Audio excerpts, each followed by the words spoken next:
British ঔপনিবেশিক শাসন শুধুমাত্র আদিবাসীদের আর্থিকভাবে ক্ষতিগ্রস্ত করেনি, তাদের স্বাধিকার এবং প্রথাগত জীবনযাত্রাকেও বিধ্বস্ত করেছিল, যা আদিবাসীদের ক্ষুব্ধ করে তুলেছিল, এবং তার চূড়ান্ত পরিণতি ছিল মুন্ডা বিদ্রোহ বা মুন্ডা অভ্যুত্থান।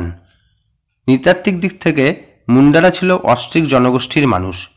মুন্ডা বিদ্রোহ হয়েছিল মূলত ছোটনাগপুর অঞ্চলে, মূল কেন্দ্র ছিল রাঁচি এবং সিংভূম অঞ্চল। মনে রাখতে হবে 1820 খ্রিস্টাব্দে কোম্পানি সরাসরি ছোটনাগপুরে শাসনভার গ্রহণ করে এবং ভূমি বন্দোবস্ত চালু করে। উচ্চ হারে রাজস্ব, বহিরাগত বা ডিকুদের অত্যাচার, মহাজনী শোষণের বিরুদ্ধে কোল, হো, ওরাও এবং মুন্ডারা প্রতিরোধ করে তুলেছিল। 1832 সাল নাগাদ ছোটনাগপুর অঞ্চলে কোল বিদ্রোহের সূত্রপাত হয়েছিল এবং 19বিংশ শতকে এই বিদ্রোহের সম্প্রসারিত রূপ ছিল মুন্ডা বিদ্রোহ। কোল সমাজের নেতৃস্থানীয় ব্যক্তি বা সর্দারদের বলা হতো মুন্ডা বা গ্রাম প্রধান। এরা আদতে কোল সম্প্রদায়ের অংশ।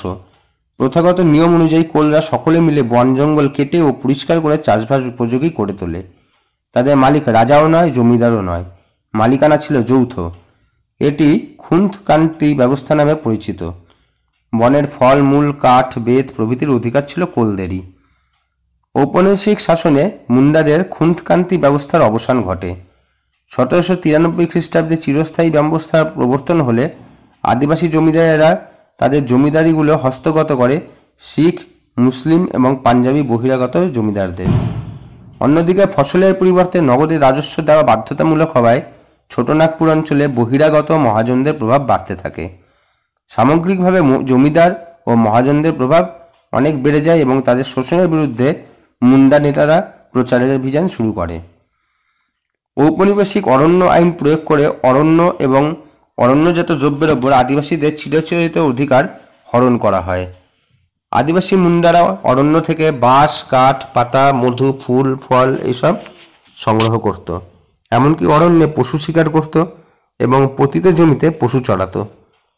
এই অধিকার হরণ শুধুমাত্র তাদের আর্থিকভাবে ক্ষতিগ্রস্ত করেনি, তাদের এতদিনের অধিকার এবং স্বতন্ত্রতাকে ছিনিয়ে নিয়েছিল। 1882 খ্রিস্টাব্দে জমি জরিপ করে পতিত জমিগুলিকে কোম্পানি দখলে নিলে মুন্ডারা ছিন্নমূল হয়ে যায়।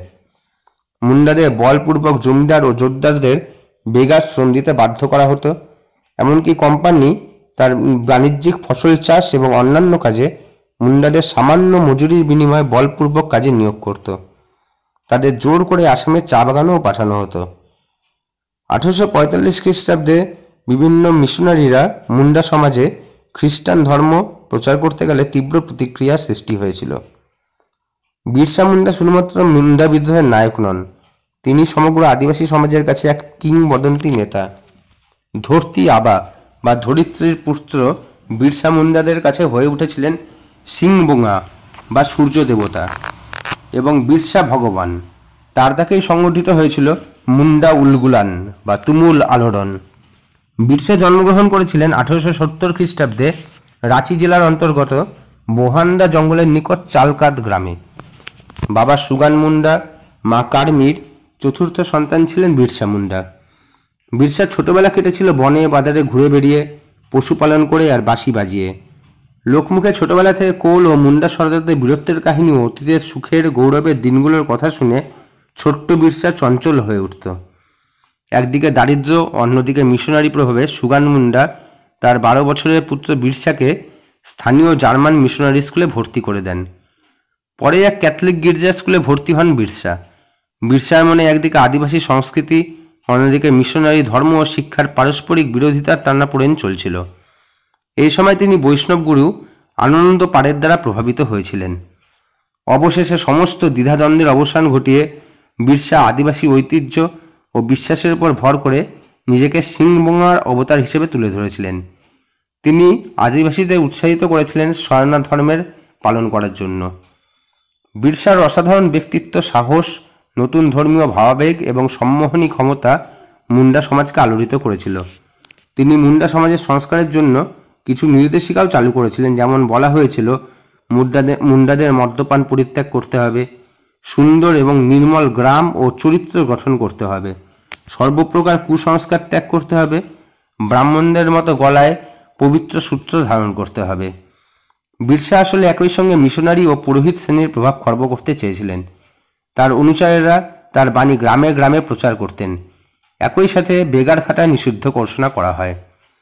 বিরসা ঘোষণা করেন পৃথিবীতে মহাপ্রলয় আসন্ন, ওই প্রলয়ে ব্রিটিশ রাজ ধ্বংস হয়ে যাবে।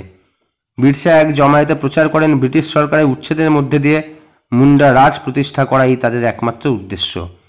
ব্রিটিশ সৈন্যরা তাকে ধরে রাখতে পারবে না, শত্রুপক্ষের বুলেট তার মন্ত্রগুণে জল হয়ে যাবে।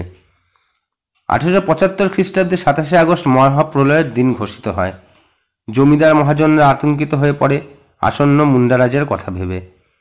23 আগস্ট বিরসা মুন্ডা ও তার কয়েকজন অনুচরকে গ্রেপ্তার করা হলে আদিবাসী সমাজে ক্ষোভে ফেটে পড়ে। বিচারে বিরসার 2 বছরের কারাবাস হয়। 1857 খ্রিস্টাব্দে বিরসা মুক্তি পান। বিরসার অনুপস্থিতিতে দিকুরা আদিবাসীদের ওপর অত্যাচারের মাত্রা বাড়িয়ে দিয়েছিল। সর্বোপরি 1897-98 খ্রিস্টাব্দে ভয়ঙ্কর দুর্ভিক্ষে মুন্ডাদের জীবন বিপর্যস্ত হয়ে পড়ে। দ্বিতীয় পর্বে বিরসা মুন্ডাদের বিদ্রোহ ছিল অনেক বেশি রাজনৈতিক। বিরসা তার আন্দোলন কেন্দ্র চালকাত থেকে ডোমবাড়িতে নিয়ে আসেন। 1899 খ্রিস্টাব্দে 22 ডিসেম্বর বিরসা কোটডাঙ্গায় একটি সভায় ঘোষণা করেন খ্রিস্টানদের উৎসব বড়দিনের দিন আক্রমণ সাজানো হবে। এই দিন মুন্ডারা চক্রধরপুর, রাঁচি সহ বহু গ্রামে তীর ধনুক টাঙ্গি নিয়ে বিদ্রোহে ঝাঁপিয়ে পড়ে। জমিদার মহাজনদের বাড়ি, কাছারি বাড়ি আক্রমণ করে, গির্জা, থানা, আদালত আক্রমণ করে, মিশনারিদের ঘরবাড়ি জ্বালিয়ে দেয়। 1900 খ্রিস্টাব্দের 9 জানুয়ারি সইল রাকার পাহাড়ে বিশাল সেনাবাহিনী পাঠানো হয় মুন্ডাদের দমন করার জন্য। মুন্ডারা বন্দুক, রাইফেলের প্রত্যুত্তরে তীর বর্ষা দিয়ে জবাব দিলেও পরাজিত হয়। অনেকেই নিহতও হন। বিরসা মুন্ডা পালিয়ে যেতে সক্ষম হলেও শেষ পর্যন্ত ধরা পড়েন। তাকে বন্দি করে রাঁচি জেলে পাঠানো হয়। 2রা জুন কলেরা রোগে আক্রান্ত হয়ে বিরসা মুন্ডার মৃত্যু হয়। প্রায় 581 জন বিদ্রোহীকে গ্রেপ্তার করা হয়েছিল। বলা বাহুল্য, বিরসার মৃত্যুর পরে মুন্ডা বিদ্রোহ থিতিয়ে পড়েছিল। মুন্ডা বিদ্রোহ সফল না হলেও গুরুত্ব ছিল অনেক। এই বিদ্রোহের দরুন ব্রিটিশ সরকার খুন্তকান্তি প্রথার স্বীকৃতি জানিয়ে 1908 খ্রিস্টাব্দে ছোটনাগপুর প্রজাসত্ব আইন পাশ করে মুন্ডাদের জমি হস্তান্তরের ওপর নিষেধাজ্ঞা আরোপ করেন। বেগার শ্রম বা বেড বেগারি প্রথার অবসান ঘটানো হয়। বিদ্রোহের মধ্যে দিয়ে আদিবাসী সমাজ উচ্চবর্গীয়দের ক্ষমতা সম্পর্কে অবহিত হয় এবং অপেক্ষাকৃত হিংসাত্মক পদ্ধতি গ্রহণের প্রয়োজনীয়তা অনুভব করেন। অন্যদিকে প্রতিপত্তিশালী অংশ অতীতের নিপীড়নমূলক পদক্ষেপগুলি বর্জন করে, অর্থাৎ দুই পক্ষের মধ্যে একটি ভারসাম্য প্রতিষ্ঠিত হয়েছিল। মুন্ডা বিদ্রোহে অনুপ্রাণিত হয়ে ছোটনাগপুরের ওরাও সম্প্রদায় জমির মালিকানা পাওয়ার জন্য 1914 খ্রিস্টাব্দে টানা ভগৎ আন্দোলন শুরু করে। বিরসা ব্যর্থ হল আদিবাসীদের মধ্যে তিনি দেবতা হিসেবে পরিগণিত হন। ঐতিহাসিক কে সিং যথার্থই বলেছেন, no hero in Munda folklore has been commemorates in such term as Birsa.